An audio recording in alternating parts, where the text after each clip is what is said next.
This is the Lockpicking Lawyer, and what I have for you today is the Tag5 Industries Scorpion Lockpick set. Now I should note at the outset that Tag5 was started by a veteran of the government covert entry world.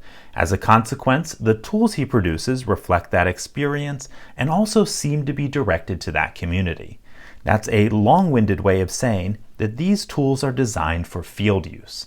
So with that said, let's take a look at some picks that are pretty standard in their profiles, but very unusual in a couple other respects. One of the first things you notice when you look at these picks is that the handles are cut very differently, and that's because they're designed to be held and used in a slightly different way. So let's compare how we'd hold one of these to how we'd hold one of my normal picks. Now this is the normal grip that you see me using when I'm picking on camera. It's a very comfortable grip for picking on a table or on a desk. However, if I need to pick a lock that's mounted on a door, I need to kneel down to do it. Now the Scorpion picks from Tag5 appear to be designed with that exact situation in mind. Using this grip, I can very comfortably pick a lock that's mounted on a door from an inconspicuous standing position. Now, as I said, these were designed by a veteran of the government covert entry world where kneeling in front of a door, well, let's just say it would have consequences. Now, the unique grip also has consequences because you need to learn it. I spent a while with the two hooks in this set, and in the beginning I wasn't doing so well. It was only after a couple hours of practice that I started getting the hang of it, and probably a couple dozen hours of practice before I felt like I was where I should be. Now, am I as proficient with these as I am with my normal grip? Well, no, of course not. But I think that's a product of dozens of hours of practice versus thousands of hours of practice, not a reflection of the picks. So let's take a closer look at these picks because it's not so much a set of 8, but 2 sets of 4 with identical profiles but different angles. I spent about 90% of my time with these using the 2 hooks. They are the exact same profile, just one is bent a little bit more than the other. And over the course of my time, I really didn't develop a preference. It was more a matter of different tools for different jobs. The steeper angle seemed to be a little bit better for higher mounted locks, and the straighter angle was a little bit better for lower mounted locks. I'm not sure if that's what Tag5 had in mind when they designed these, but it worked for me. Now each of the 4 picks each set of 4 has a hook that is probably a cross between a short hook and a medium hook. It also has a nice shape for reaching through warding, so it'll work pretty well for most biddings and keyways. You also get an S-rake, which is a very effective old school profile.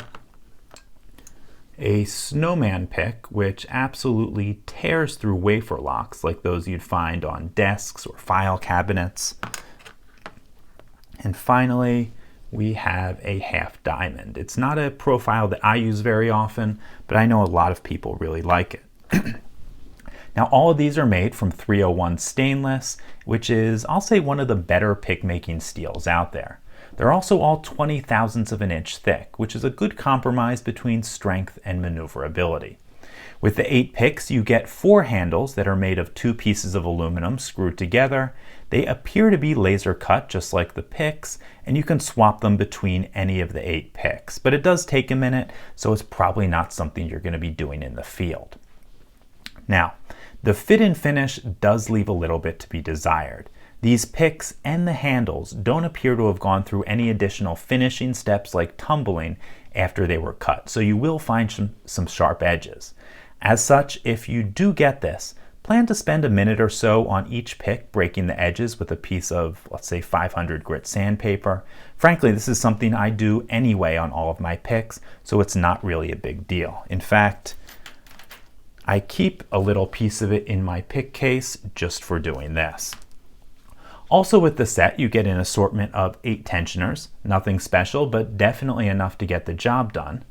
The case is nice, absolutely no complaints there. It's similar in design and quality to the Sparrow's Sherman case. It's just a little bit taller from top to bottom and definitely thinner.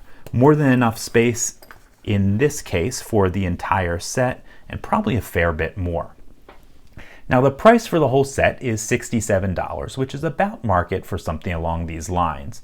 You can also buy the handled picks individually for $9.50 and the inserts without the handles for $4.50. Now, as someone who goes through a fair number of picks, I'm really glad they sell the non-handled picks, because I'll often break or bend picks and I have to replace the whole thing. I like the idea that I can spend half the money that it would cost to buy a new pick to just buy the part I need. So if you want to check any of this out, I'll leave a link to Tag5's website below. But that's it for today. If you do have any questions or comments about this, please put them below. If you like this video and would like to see more like it, please subscribe. And as always, have a nice day. Thank you.